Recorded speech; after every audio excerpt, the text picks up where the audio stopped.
Se você gosta de histórias que te prendem do início ao fim, se inscreva no canal agora. Você não vai acreditar no que aconteceu nessa história real de poder, traição e morte que mudou o Paraná para sempre. 20 de maio de 1894, quilômetro 65 da estrada de ferro Curitiba-Paranaguá. Um trem para abruptamente perto do Pico do Diabo, na Serra do Mar. Dentro de um dos vagões, 6 homens aguardam seu destino. Entre eles, o homem mais poderoso do Paraná, o maior exportador de erva mate do mundo, o Barão do Cerro Azul. Em minutos, todos estarão mortos. Mas essa história não começa aqui.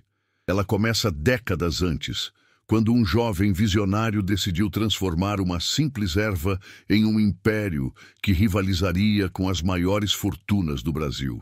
Estamos em Curitiba, uma cidade que no final do século XIX era ainda um vilarejo comparado aos grandes centros. As ruas eram de terra batida, as casas modestas. Mas algo estava prestes a mudar, algo que colocaria o Paraná no mapa do Império Brasileiro. E tudo começou com um homem chamado Ildefonso Pereira Correia. Nascido em Paranaguá no dia 6 de agosto de 1845, Ildefonso não veio de uma família rica. Seu pai, Manuel Francisco Correia Júnior, era tenente-coronel, mas havia sido destituído de todos os seus cargos públicos por ter lutado pela separação da comarca de Curitiba da província de São Paulo. Desde criança, Ildefonso conviveu com política, com lutas entre conservadores e liberais, entre escravocratas e abolicionistas. Aquele menino de Paranaguá aprendeu cedo que o poder não era dado, era conquistado. Apesar de sua formação acadêmica na área de humanidades, Ildefonso percebeu que o verdadeiro poder estava no comércio, e ele tinha um plano. O Paraná era coberto por milhões de pés de erva mate nativa, a mesma erva que era consumida em toda a América do Sul. Mas ninguém havia ainda transformado aquilo em um negócio de verdade. Ildefonso viu o que outros não viram. Ele não queria apenas vender erva mate. Ele queria controlar toda a cadeia produtiva, da colheita à exportação. Ele queria ser o rei da erva mate. E ele conseguiu. Após se estabelecer em Curitiba, Ildefonso construiu toda a infraestrutura necessária para desenvolver a indústria da erva mate e do café. Criou empresas, abriu rotas comerciais, modernizou os processos de produção. Em poucos anos, ele se tornou o maior exportador de erva mate, não apenas do Paraná, mas do Brasil inteiro, do mundo. Sua fortuna crescia exponencialmente. O dinheiro jorrava. E com o dinheiro veio o poder. Em 1881, o imperador Dom Pedro II visitou o Paraná pela primeira e única vez. Foi um evento histórico, e Ildefonso estava lá, no centro de tudo. Sua influência era tanta que naquele mesmo ano ele recebeu a Comenda da Ordem da Rosa, uma das maiores honrarias do Império, em reconhecimento à sua notável atuação pública. Mas ele queria mais. Ele fundou a Associação Comercial do Paraná, criou o Clube Curitibano, dirigiu a Escola Tiradentes, fundou o primeiro estabelecimento de crédito do Estado, o Banco Industrial e Construtor do Paraná. Abolicionista convicto, libertou todos os seus escravos. E em 1888, finalmente, a princesa Isabel lhe concedeu o título de Barão do Cerro Azul. Mas um homem daquele poder precisava de uma residência à altura. E foi exatamente isso que ele construiu. Entre 1880 e 1884, Ildefonso ergueu aquele que seria considerado um dos mais belos palacetes de Curitiba. 3 andares, estilo eclético com traços neoclássicos, colado à Rua Cerrito, hoje Carlos Cavalcanti. O projeto foi assinado pelos renomados engenheiros italianos Angelo Vendramin e Battista Casagrande. A obra foi finalizada às vésperas da visita da princesa Isabel e seu marido, o Conde Deu, a Curitiba em dezembro de 1884. O palacete era uma declaração de poder, salões enormes com forros decorados, pisos de detalhes ricos, escadarias de madeira nobre. Ali se reuniam os principais personagens do cenário político, não apenas para saraus e bailes glamourosos, mas para discussões sérias sobre o futuro do comércio da madeira e da erva mate, sobre o destino do Paraná, sobre o próprio destino do Brasil.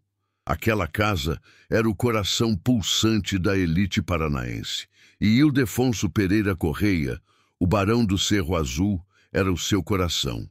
Mas enquanto a fortuna crescia, a família também crescia. Ildefonso havia se casado com sua prima, Maria José Pereira Correia, uma mulher culta e educada que havia estudado com mestres particulares em uma época em que a educação era vedada às mulheres. Maria José não era apenas uma esposa decorativa. Ela ajudava o barão nos negócios, compreendia as complexidades da política e do comércio. Juntos, eles tiveram 3 filhos que sobreviveram à infância. Ifigênia, nascida em 1883, Maria Clara em 1885 e o pequeno barãozinho Ildefonso Correia Júnior, nascido em 9 de julho de 1888. Mas a alegria era temperada pela tragédia. Maria José perdeu outros filhos que não resistiram aos primeiros meses de vida. Durante a visita da princesa Isabel ao Paraná, ela perdeu um filho também chamado Ildefonso, um episódio que a marcaria profundamente. Durante os 10 anos em que a família habitou o palacete, aquele foi um período de glória absoluta. O barão era deputado provincial, presidente da Câmara Municipal de Curitiba. Fundou a imprensa paranaense através da Impressora Paranaense. Tudo o que ele tocava se transformava em ouro. Ele era respeitado, admirado, invejado.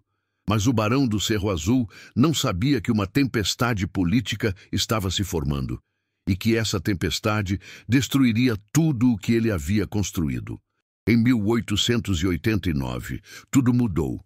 O Marechal Deodoro da Fonseca proclamou a República e o Império Brasileiro chegou ao fim.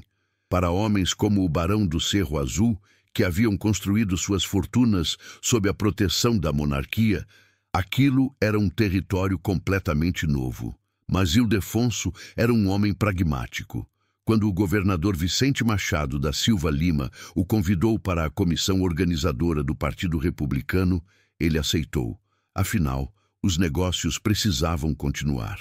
A erva mate não parava de ser exportada só porque o regime havia mudado, mas a República nascente era instável. O Marechal Deodoro renunciou repentinamente e o Marechal Floriano Peixoto assumiu a presidência. Floriano dissolveu o Congresso e convocou novas eleições. No Rio Grande do Sul, o governo de Júlio Prates de Castilhos, apoiado por Floriano, começou a reprimir brutalmente a oposição. E foi então que começou a Revolução Federalista, uma guerra civil que ensanguentaria o sul do Brasil. Os revolucionários, chamados de maragatos, defendiam o parlamentarismo e maior autonomia para os estados. Os republicanos, apelidados de pica-paus, defendiam o presidencialismo centralizador de Floriano Peixoto. E entre esses dois lados em guerra estava o Paraná. Estava Curitiba, estava o Barão do Cerro Azul. Em 1893, uma força de maragatos, comandada por Gumercindo Saraiva, saiu do Rio Grande do Sul em direção ao Rio de Janeiro. O plano era derrubar Floriano Peixoto. Passando por Santa Catarina, onde se juntaram aos aliados da revolta da Armada, os revolucionários partiram com destino a Curitiba. A cidade estava no caminho. E o barão sabia que se os maragatos chegassem, haveria sangue, haveria saques, haveria estupros, haveria morte. O comando legalista enviou para o Paraná batalhões formados por tropas regulares e voluntários civis do Rio de Janeiro e São Paulo. Em janeiro de 1894, essas tropas chegaram a Alapa, uma pequena cidade estratégica, e ali se travou uma das batalhas mais terríveis da história brasileira. Durante 26 dias, as tropas legalistas resistiram aos ataques de forças muito mais numerosas dos maragatos. Foi um massacre. Centenas de homens morreram.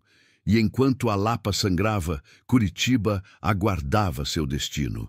Devido ao abandono de Curitiba pelas tropas legalistas, a cidade ficou completamente vulnerável. O governador interino fugiu. Não havia mais autoridade.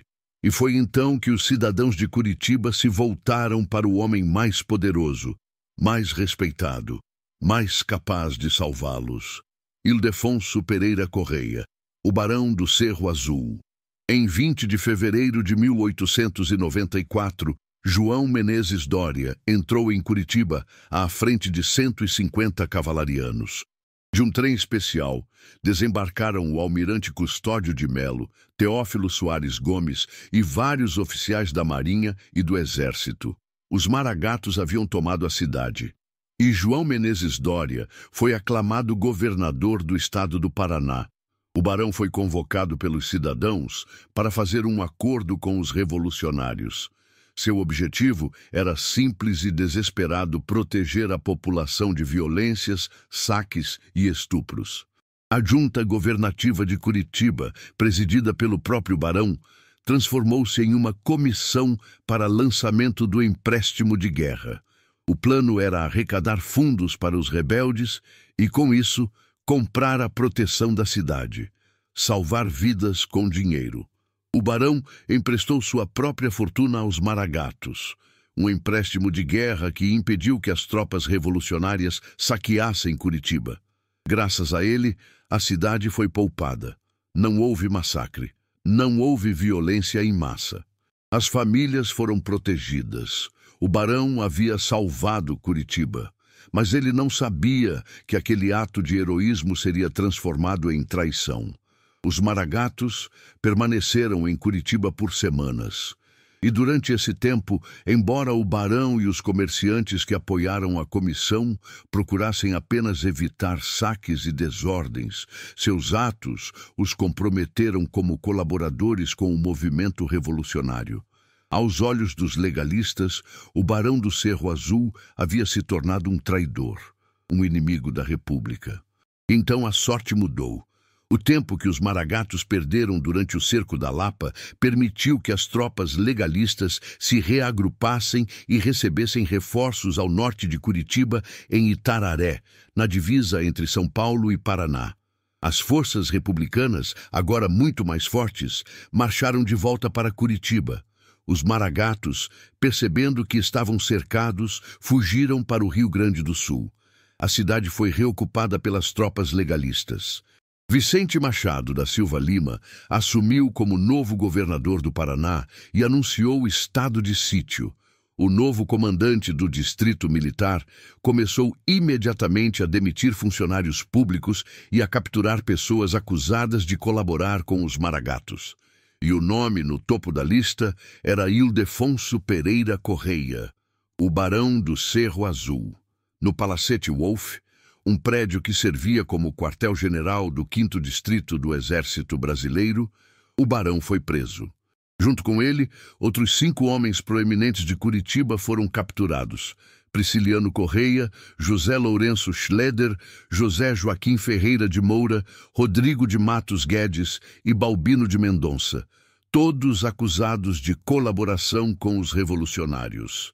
Todos sem qualquer processo legal, todos sem qualquer acusação formal. No palacete da Rua Cerrito, Maria José aguardava desesperada. Seus 3 filhos pequenos não entendiam o que estava acontecendo. Por que o pai não voltava para casa? Por que a mãe chorava tanto? O barão, o homem que havia salvado Curitiba, agora estava preso como um criminoso. E muitos políticos tentaram interceder por ele. Tentaram livrá-lo da prisão, mas o general Elwerton de Quadros, comandante das forças legalistas, tinha medo. Medo de uma fuga, medo de uma desmoralização de seu comando. E então ele tomou uma decisão que mudaria a história do Paraná para sempre. Na madrugada do dia 20 de maio de 1894, os 6 prisioneiros foram retirados do Palacete Wolf.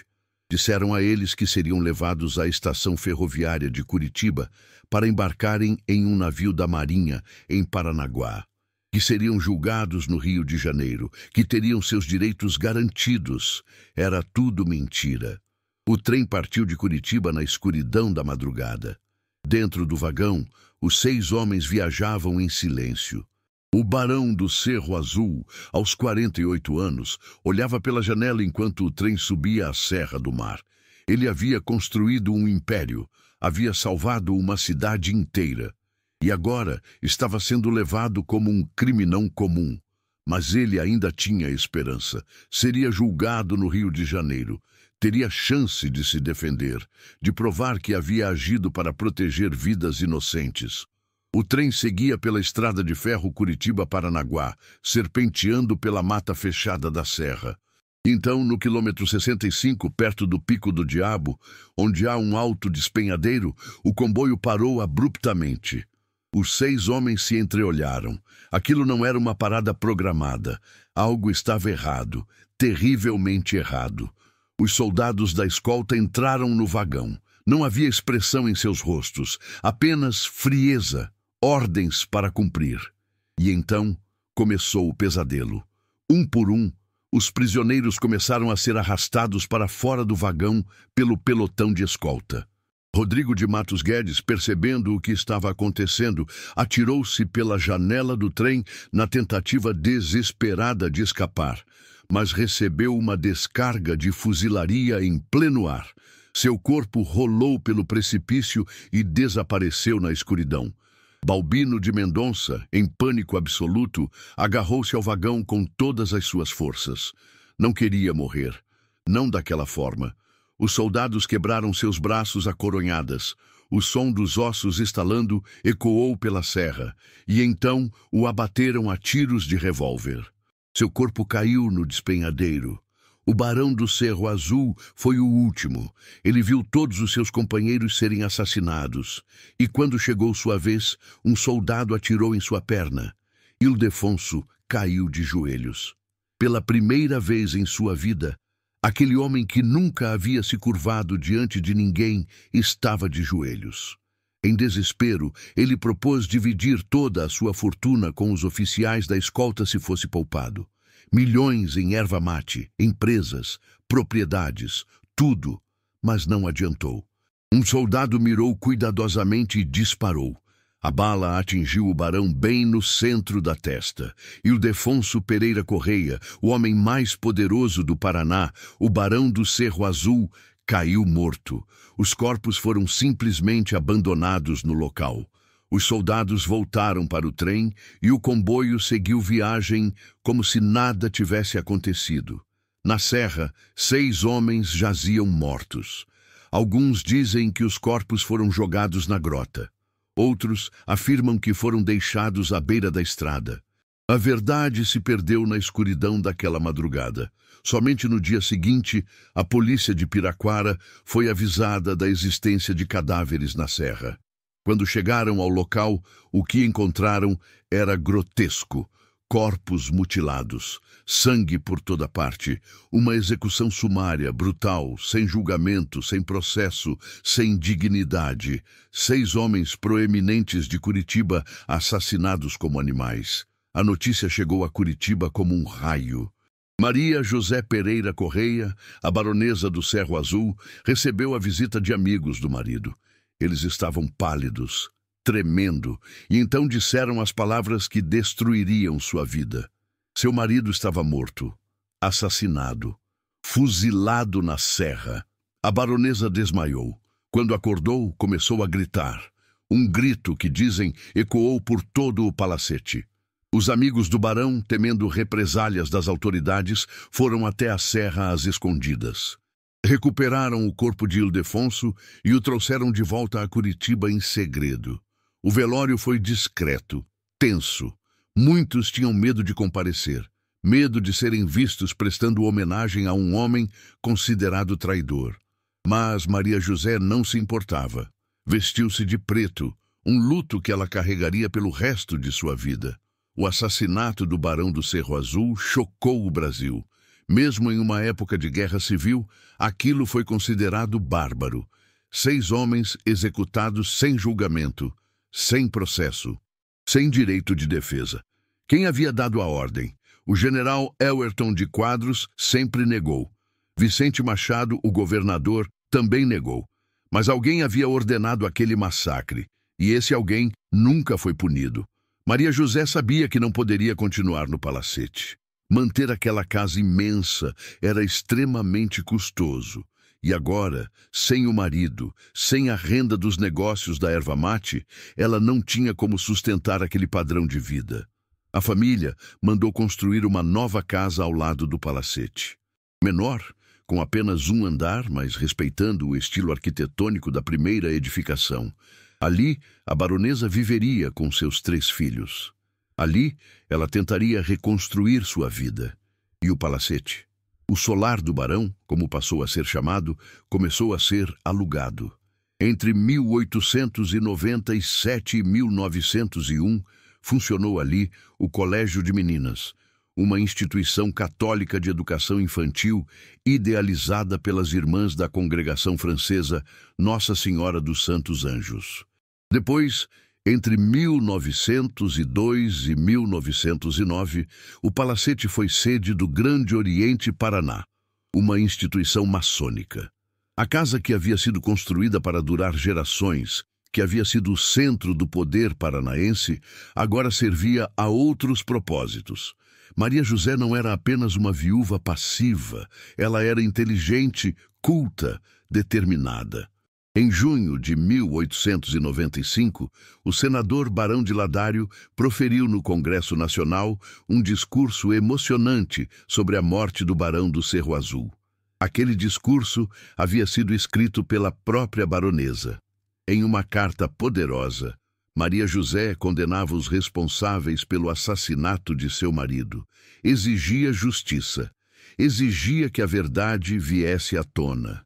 Era uma mulher lutando contra todo o aparato do Estado, e sua voz ecoou pelo país inteiro. Mas a justiça nunca veio. Vicente Machado defendeu-se das acusações diversas vezes na tribuna do Senado. O general Elwerton de Quadros nunca foi processado. Os soldados que executaram o Barão do Cerro Azul nunca foram identificados. O mandante do crime nunca foi revelado. Era uma página sombria da história brasileira, uma injustiça que duraria décadas. A baronesa viveu o resto de sua vida enlutada. Seus filhos cresceram sem pai. Ifigênia, Maria Clara e o pequeno barãozinho carregariam para sempre a marca daquela tragédia. A fortuna que o barão havia construído foi aos poucos se dissolvendo. Os negócios da erva mate passaram para outras mãos. O império que Ildefonso havia erguido com tanto esforço desmoronou. E durante 40 anos, o nome do Barão do Cerro Azul foi associado à traição. Nos livros de história, ele era descrito como um colaborador dos Maragatos, como alguém que havia traído a República.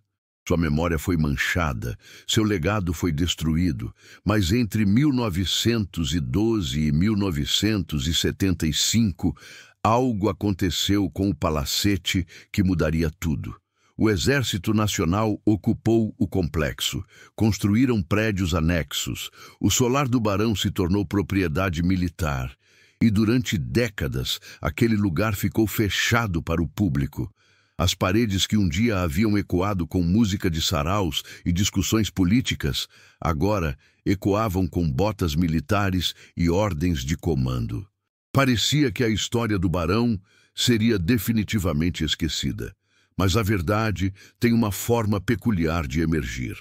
Lentamente, ao longo das décadas, historiadores começaram a estudar os documentos da Revolução Federalista. E quanto mais investigavam, mais percebiam que a história oficial estava errada. O Barão do Cerro Azul não havia sido um traidor. Ele havia sido um herói. Ele havia impedido o massacre de Curitiba. Havia protegido famílias inocentes. Havia salvado a cidade com seu próprio dinheiro, com sua própria influência. e, como recompensa, havia sido brutalmente assassinado. Em 1975, a Prefeitura Municipal de Curitiba finalmente adquiriu o palacete. A intenção era preservá-lo, transformá-lo em patrimônio histórico. Entre 1980 e 1983, o palacete passou por uma restauração monumental, coordenada pelo arquiteto Ciro Correia de Oliveira Lira. Com cerca de 3.000 metros quadrados de área, cada detalhe foi cuidadosamente recuperado. Os elementos decorativos dos forros e paredes foram evidenciados. A riqueza dos pisos das principais salas foi restaurada. As escadarias de madeira nobre voltaram a brilhar. E pela primeira vez desde a morte do barão, o palacete ganhou um nome oficial: Solar do Barão. Antes, durante o Império e mesmo na República, as pessoas diziam palacete do excelentíssimo comendador Ildefonso Correia ou ilustríssima residência do barão. Depois, quando o exército ocupou o prédio, era apenas chamado de QG do Centro, mas agora, em homenagem ao homem que havia construído aquela obra-prima arquitetônica, o nome Solar do Barão foi oficialmente adotado. Mas a maior redenção ainda estava por vir. Em 2005, o senador Osmar Dias apresentou um projeto de lei para incluir o nome de Ildefonso Pereira Correia no livro dos heróis da pátria. O objetivo era, claro, resgatar a memória de um herói brasileiro esquecido e banido dos livros de história. Depois de anos de tramitação, depois de décadas de injustiça, finalmente em 2008, 114 anos após seu assassinato, o nome do Barão do Cerro Azul foi inscrito no Panteão da Pátria, em Brasília. O mesmo panteão que honra Tiradentes, Deodoro da Fonseca, Zumbi dos Palmares, Dom Pedro I e Tancredo Neves. O Barão do Cerro Azul foi o primeiro paranaense a receber essa honra. A mancha em seu nome foi finalmente removida. Hoje, na Semana do Barão, comemorada de 4 a 8 de agosto, Curitiba celebra o legado de Ildefonso Pereira Correia. Roteiros turísticos levam visitantes aos marcos históricos ligados ao ciclo da erva mate. O edifício onde hoje funciona o Cine Passeio, originalmente sede da Impressora Paranaense, fundada pelo Barão, é visitado por centenas de pessoas. A Associação Comercial do Paraná, criada por ele, celebra seu fundador. Escolas ensinam às crianças a verdadeira história do homem que salvou Curitiba. Mas há algo profundamente trágico nisso tudo. O palacete sobreviveu. As paredes, os forros decorados, as escadarias de madeira nobre, tudo foi preservado. Mas a família foi destruída. Maria José viveu enlutada até sua morte. Seus filhos cresceram na sombra da tragédia.